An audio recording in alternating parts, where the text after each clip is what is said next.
Hello everyone, সকাল এখন 5:30। নতুন একটা দিনের শুরু। ঘুম থেকে উঠে সবার আগে ফ্রেশ হয়ে নিলাম আর একটা শান্ত শাওয়ার দিয়ে নিজেকে রেডি করলাম। ভোরের এই সময়টাতে সবকিছু যেন একটু অন্যরকমই লাগে। চারপাশে নীরবতা আর মনে এক ধরনের প্রশান্তি। ধীরে ধীরে দিনের কাজগুলো শুরু করার আগে নিজের সাথে একটু সময় কাটাতে বেশ ভালোই লাগে। এভাবেই শুরু হলো আমার আজকের সকাল।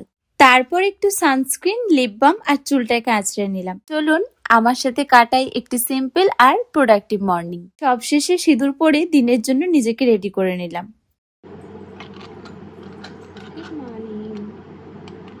আগের রাতেই সাবু ভিজিয়ে রেখেছিলাম, তাই সেটাকে সকালে তৈরি করে রাখছি। সকালে ঠান্ডা হাওয়া আর টাটকা ফুল দিনের শুরুটা আরো সুন্দর করে দেয়।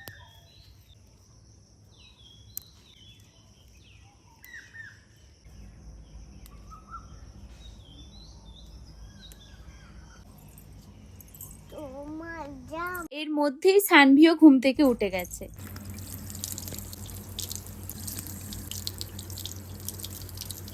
ওকে ব্রাশ করিয়ে একটু সাবু খেতে দিলাম।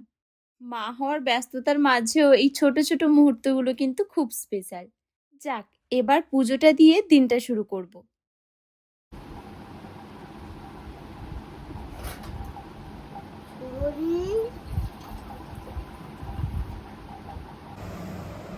ব্যাস, পুজো দেওয়া হয়ে গেল। এবার পুরো বাড়িতে ধুনো দিয়ে নিলাম।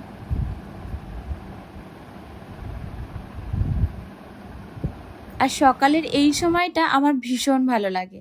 আর এই ধুনোর গন্ধটাতে আমার মনটা যেন একদম শান্ত হয়ে যায়। তারপর এদিকে সানভীর বাবা এখনো ঘুমাচ্ছে।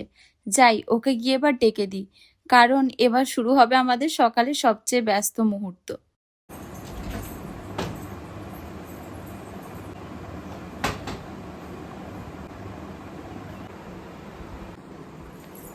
সানভীর স্কুলের সময় হয়ে যাচ্ছে, ওকে রেডি করব। এবার ব্যাগটাও দেখে নেব ঠিকঠাক আছে কিনা। চলুন এবার আমরা সকাল সকাল বেরিয়ে পড়ি। চলো, কাঁধে নাও।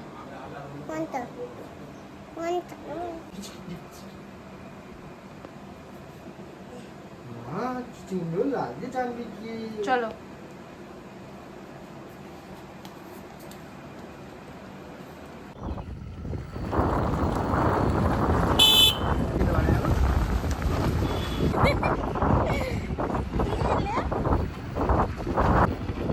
সবকিছু দেখে দেখে কর।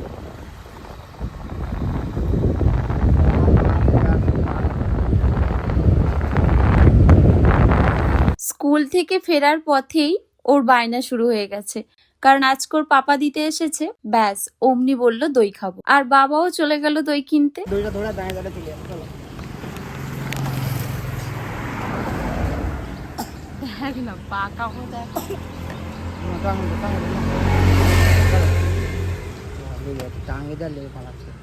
কোথায় বসবে তুমি? না, তাহলে এটা ধরে নাও, এটাও রেখে দাও। ব্যাগ নিয়ে বসতে পারবো না।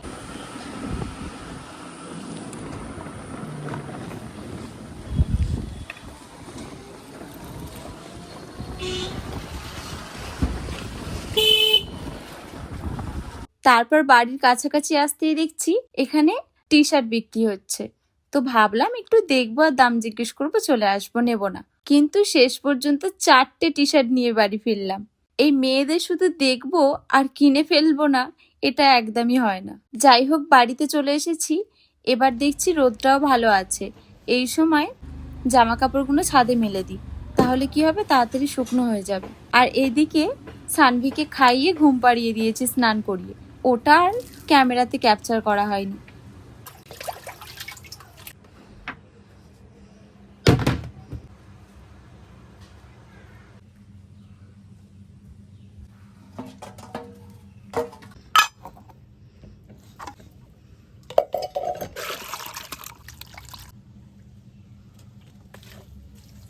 যাই হোক, এদিকে আমাদের হোজোকেও খেতে দিয়ে দিলাম। আজকে আবার একটা অনুষ্ঠান বাড়ি আছে।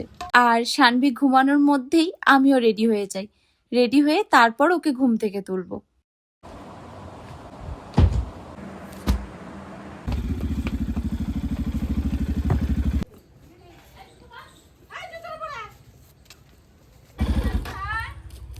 এই স্নিগ্ধা যাবি?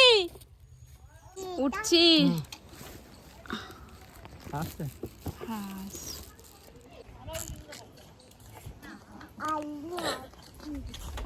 এই লেবে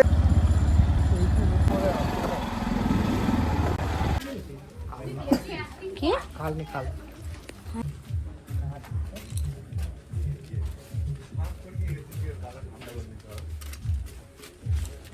যাই হোক আমরা চলে এসেছি। তো লাঞ্চটা এই অনুষ্ঠান বাড়িতেই হলো। সানভিকে বাড়ি থেকে খাইয়ে এনেছিলাম, কারণ আমি জানি ও অনুষ্ঠান বাড়িতে খুব একটা কিছু খাবে না, আর ওকে ওখানে আমি টাইম নিয়ে খাওয়াতেও পারবো না। বেশিক্ষণ দেরি করব না এখানে, কারণ আজকে আবার সানভির বাবা ডিউটি বেরোবে এখান থেকে গিয়ে। 2643 আর এর মধ্যেই একটা ছোট্ট সারপ্রাইজও পেলাম। কয়েকদিন আগে ওর গাড়ির জন্য একটা মোবাইল হোল্ডার অর্ডার দিয়েছিলাম, আর আজ সেটাই চলে এসেছে। ভাবলাম পরে লাগাবো, কিন্তু এখনো যেহেতু ও বেরিয়ে যায়নি, তাই এখনই যখন এসে গেছে এখনই একেবারে গাড়িতে লাগিয়ে দিই। যে একটা মিশর ছেলে একটু আগে গেল আবার।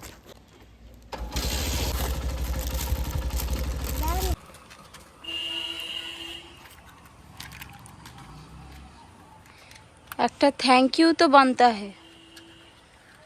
হুম হুম, একটা থ্যাংক ইউ বলতে বলছি তাও বলেনি। না এটা লাগিনি আগে। লাগিয়ে নি কি স্পেশাল ভাবে বলবে নাকি গো? Thank you. কি? Thank you. জোরে বলো। Thank you. কি পচা বাবা দেখেছিস তোর? আর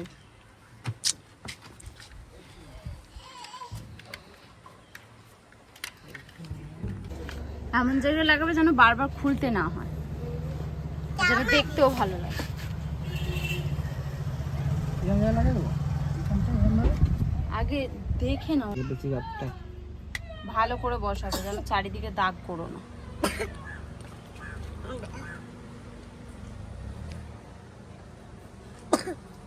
যাক, তোমার বেরোনোর আগে চলে এসছে, ভালো হয়েছে বলো।